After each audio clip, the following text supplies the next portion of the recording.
Assume this scenario. A young emperor sits alone in his tent, writing by candlelight, while his armies rest. Despite commanding the most powerful empire in history, he writes not of conquest or glory, but of the daily struggle to master himself. The impediment to action advances action, he pens carefully. What stands in the way becomes the way. Marcus Aurelius didn't know his private journals would survive 2,000 years, inspiring millions. He knew that true success, the kind that sustains itself through chaos and challenge, comes from within, and he wasn't alone in this wisdom. Today, we're going to unlock 6 ancient secrets of success, habits so powerful they've transformed lives across 2 millennia. But before we dive in, let me ask you something. Have you ever noticed how some people seem unshakable, while others crumble under pressure? These rare individuals grow stronger. What's their secret? The answer lies in a philosophy that shaped emperors and enslaved people, a wisdom that turns obstacles into opportunities. I'm talking about Stoicism, but not the cold, emotionless Stoicism you might have heard about. No, this is the real deal. The practical philosophy that's quietly shaped some of history's greatest achievers. And here's what's fascinating. When you study the habits of highly successful people today, whether they're billionaire entrepreneurs, championship athletes, or groundbreaking artists, you'll find they're unconsciously following these same ancient principles. But here's the thing. Most people get it backwards. They chase success like it's something out there to be caught. The Stoics knew better. They understood that real success is built from the inside out, through daily habits that transform who you are. Let's start with the first habit: hard work, but not in the way you might think. Imagine a young man in ancient China. Every day, he would stare at a massive mountain near his village. While others saw an immovable obstacle, he saw something different. He grabbed a pickaxe and began chipping away at the mountain. People laughed. "You'll never move that mountain," they said. "Impossible!" The old man smiled and replied, "I may not finish in my lifetime, but the mountain is getting smaller every day, while my determination grows stronger. And I have sons, and they will have sons. The mountain doesn't stand a chance." This story traveled through Chinese history as the tale of the foolish old man who moved mountains. But most people miss something. It's not about the mountain. It's about what happens to you when you chip away at your mountain every single day. Epictetus, a formerly enslaved person who became one of history's greatest philosophers, put it this way: "Don't tell me what a man's principles are. Tell me what he does, and I'll tell you what his principles are." This is where modern hustle culture gets it wrong. It's not about working yourself to exhaustion. It's about showing up daily with purpose, knowing that each small action reshapes your circumstances and character. Think about that for a moment. Every time you choose the harder path, the early morning, the extra rep, the difficult conversation, you're not just working. You're building something far more valuable than success. You're building the internal strength that makes success inevitable. Now, let's talk about the second habit: patience. But I'm going to share a story you've probably never heard, one that changed the course of Arabic literature. Al-Mutanabi, now considered one of the greatest Arab poets, spent years of his youth wandering the deserts of Syria. He wasn't just seeking inspiration. He was learning the hardest kind of patience. Living among Bedouin tribes, he watched how they survived in the harshest environment on earth. The desert, he realized, doesn't care about your timeline. It demands patience not as a virtue, but as a necessity for survival. Years later, when he wrote his most famous lines, he didn't just create poetry. He captured a truth about success that most people never grasp. The desert knows me well, the night and the mounted men, the battle and the sword, the paper and the pen.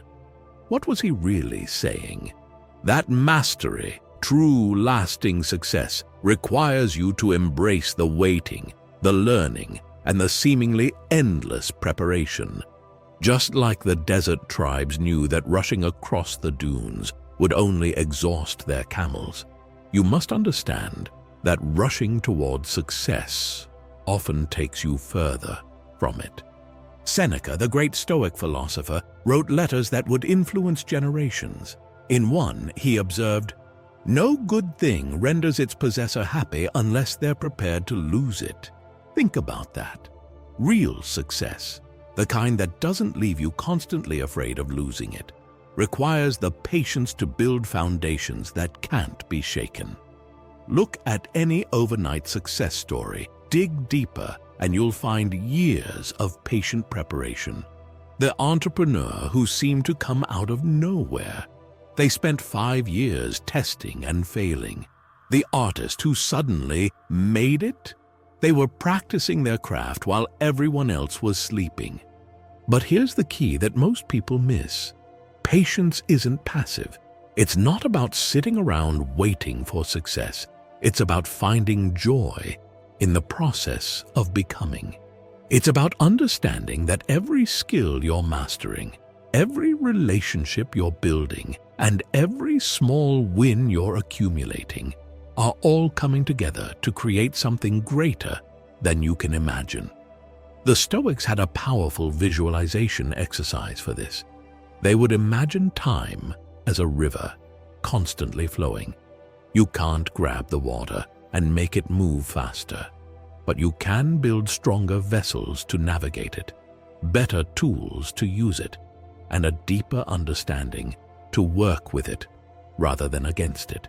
So ask yourself, what if everything you're experiencing right now, the struggles, the setbacks, the seemingly slow progress, is not delaying your success, but preparing you for a level of success you couldn't handle without this preparation?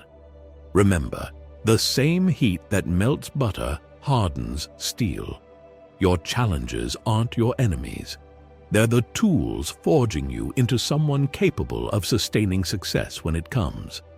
Now, let's talk about something that most success gurus conveniently leave out: sacrifice, the third habit that sets Stoic achievers apart from dreamers. There's an ancient Japanese tale about a young samurai who sought out a Zen master to learn the secret of success. The master invited him for tea. As they sat, the master kept pouring tea into the samurai's cup. The cup filled, then overflowed. Yet the master kept pouring. Tea spilled everywhere. Finally, the samurai couldn't stay silent. "Master, the cup is overflowing. No more will go in." The master stopped pouring and smiled. "You are like this cup, so full of your own opinions, desires, and ambitions. How can you learn unless you first empty your cup?"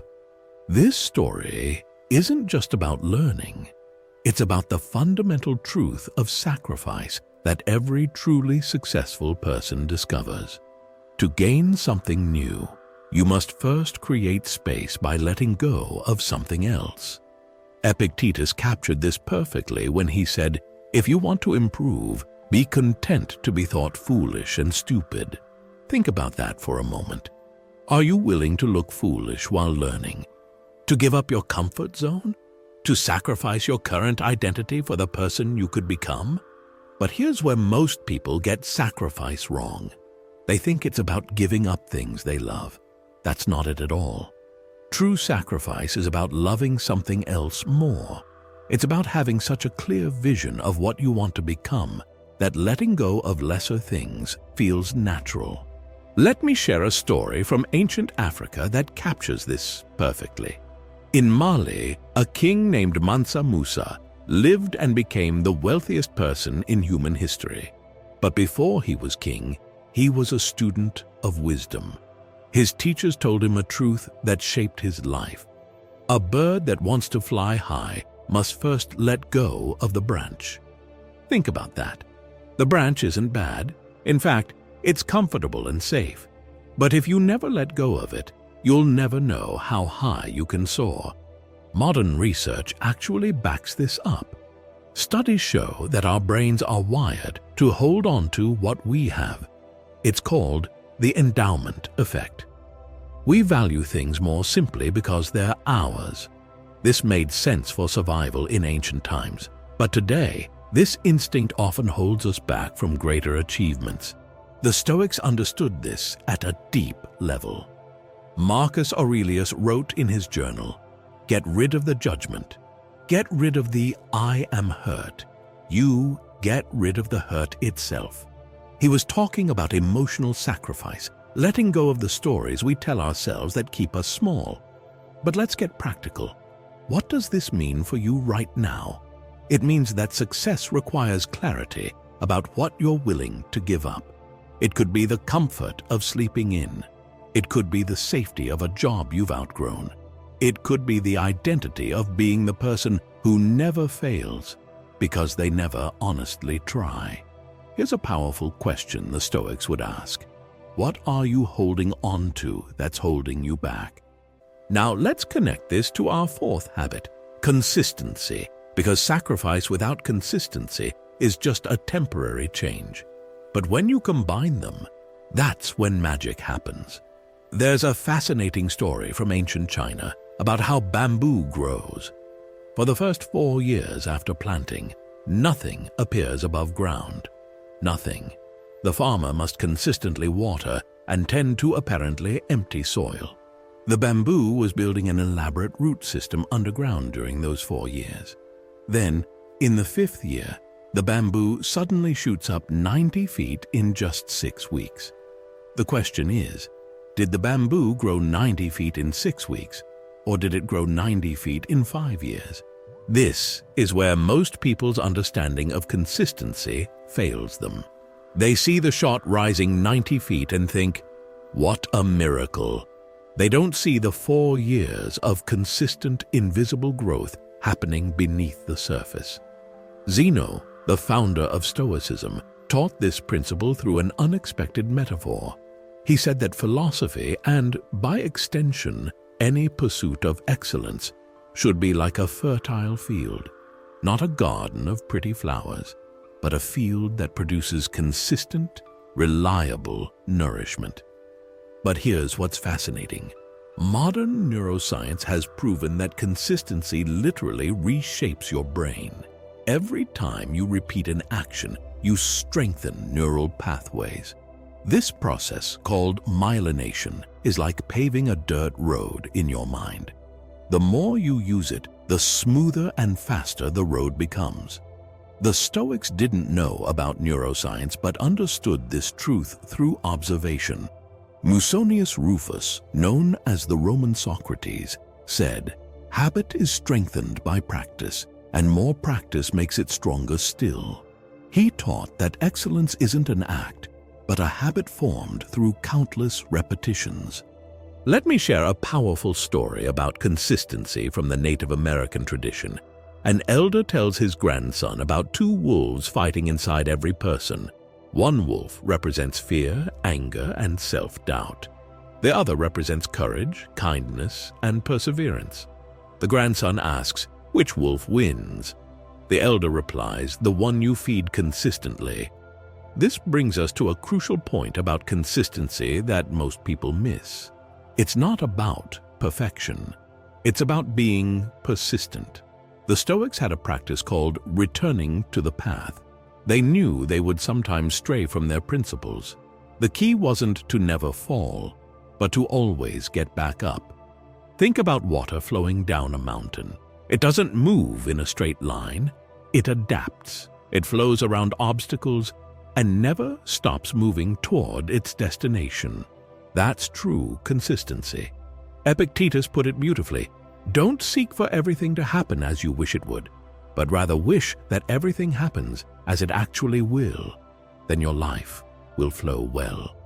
This brings us to a powerful truth about consistency. It's not just about doing the same things. It's about becoming the same person, your best self, regardless of circumstances. When you're tired, when you're discouraged, when no one is watching, those are the moments that define your consistency. Consider this. Every day, you're either building the habit of keeping your word to yourself or breaking it. Every time you say you'll do something and follow through, you're not just accomplishing a task, but strengthening your character. You're becoming someone who can be relied upon, starting with relying upon yourself. The Japanese have a concept called kaizen, continuous improvement through small, consistent steps. But they also have a more profound principle called danshari, the art of decluttering your life to focus on what truly matters. When you combine these ideas with Stoic wisdom, you get something powerful. The understanding that consistency isn't about doing more things, but about doing the right things repeatedly with full attention and dedication. As we wrap up this section on sacrifice and consistency, ask yourself, what one small action, if done consistently, would transform your life over the next year? What would you need to sacrifice to make that consistency possible? Remember, the path to extraordinary achievement is built on ordinary days, consistently invested in your chosen direction. Now, we arrive at our fifth habit, discipline, but not as disciplined as you might think. The Stoics understood something more profound about the discipline that modern self-help often misses entirely. Let me share a story from ancient Greece that captures this perfectly. You've probably heard of Odysseus, the legendary hero who survived a decade-long journey home after the Trojan War. But one part of his story particularly matters for us today. As Odysseus approached the island of the Sirens, whose enchanting songs had lured countless sailors to their deaths, he did something remarkable. Instead of relying on willpower alone, he had his crew tie him to the mast and fill their ears with wax. He created a system of discipline that made failure virtually impossible. This wasn't weakness, it was wisdom. Proper discipline isn't about constant struggle. It's about creating environments and systems that make success almost inevitable. The Stoic philosopher Epictetus, who began life as an enslaved person and ended it as one of history's most outstanding teachers, put it this way: no man is free who is not master of himself. But here's what's fascinating. He taught that mastery comes not from fighting yourself every moment, but from understanding and working with your nature. Consider the story of Damo, daughter of Pythagoras. When her father died, he entrusted her with his manuscripts, making her promise never to sell them. She lived in poverty, but kept them safe her entire life, saying, "I would rather die in poverty obeying my father's wishes than sell them for any price." This wasn't just stubborn determination. It was clarity of purpose so profound that it made discipline automatic. Modern psychology calls this choice architecture, setting up your environment so that good decisions become the default. The Stoics were practicing this 2,000 years ago. Marcus Aurelius wrote about placing his bed on the floor to make sleeping in less tempting.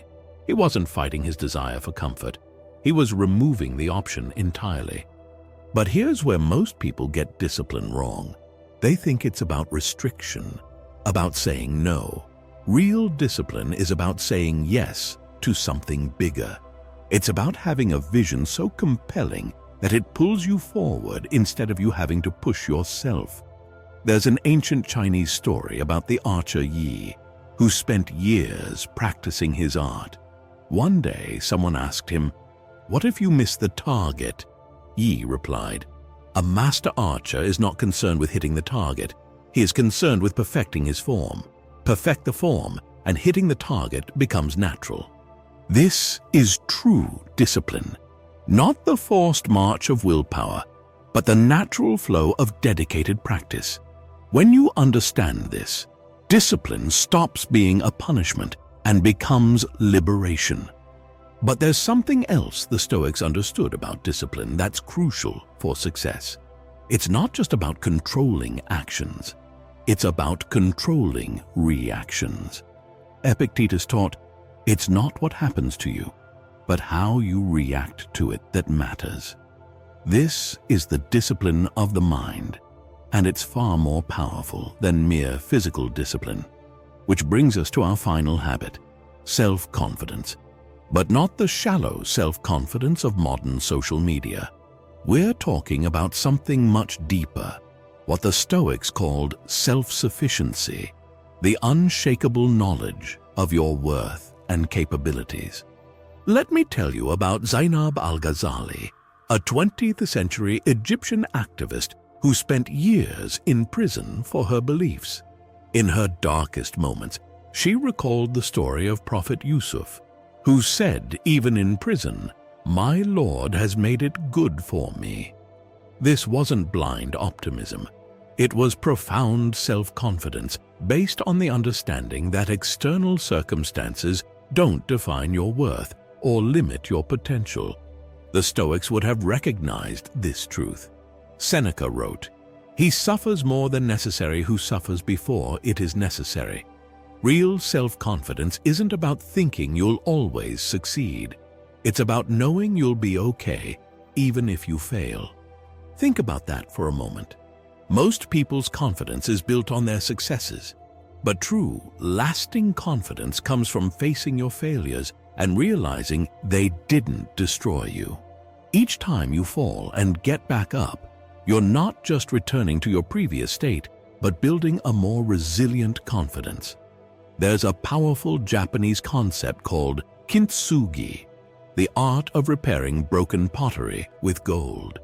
The result isn't just repaired, it's more beautiful and valuable than the original. This is what true self-confidence looks like. Your challenges and failures aren't flaws to be hidden. They're the gold that makes you unique and valuable. But here's what most people miss about self-confidence. It's not a feeling you wait for. It's a habit you build through small acts of courage. You act confidently and become confident whenever you face fear, speak your truth, or stand your ground. The Stoics had an exercise to build this kind of confidence.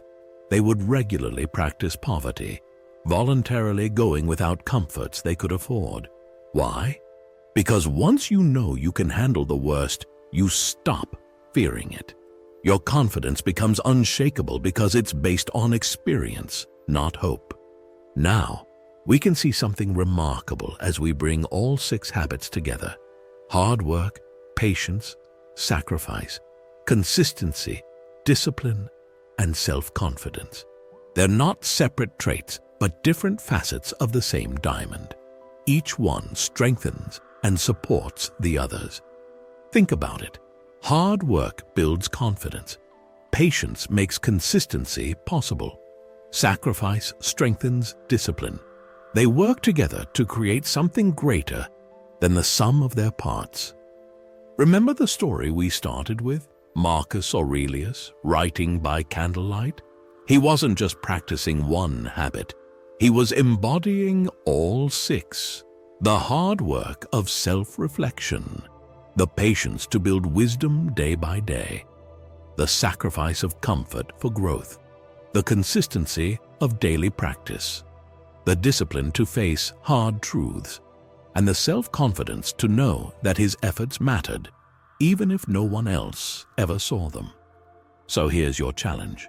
Don't try to build these habits all at once. Start with 1. Maybe it's making your bed every morning, a small act of discipline. Maybe it's spending 10 minutes in quiet reflection, practicing patience. Maybe it's finally letting go of that comfort zone holding you back, making that crucial sacrifice. Whatever you choose, remember this. Success isn't an event. It's an emergence. Just as a butterfly emerges from a chrysalis, your success will emerge from the daily practice of these habits. The Stoics knew this. Every great achiever has discovered it, and now you know it too.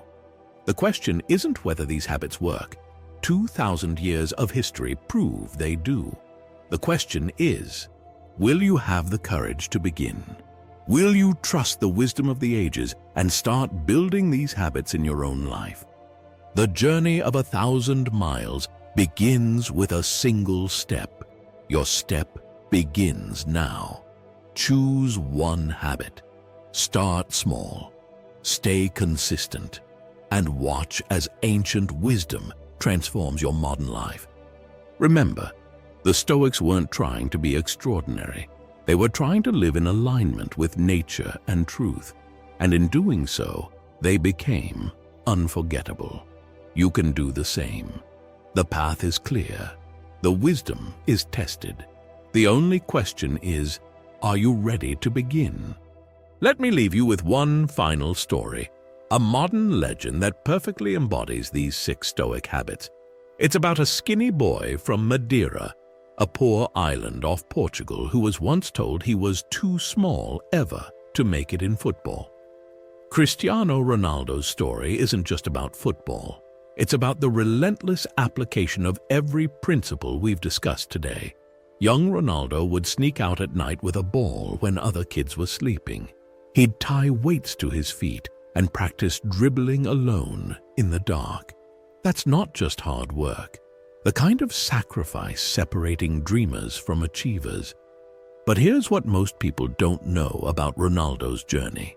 At age 11, he left his family to join Sporting CP's academy. A child was leaving everything familiar behind, sleeping in a small dormitory away from his mother's comfort. While other kids his age were playing video games, he was learning the harsh discipline of professional training. There's a famous story about Ronaldo's early days at Manchester United. His teammates would finish training and head home, but Ronaldo, he'd stay behind practicing the same free kick over and over and over. One day, teammate Rio Ferdinand asked him what he was doing. Ronaldo's response, "I'll be the best in the world." He didn't say it with arrogance.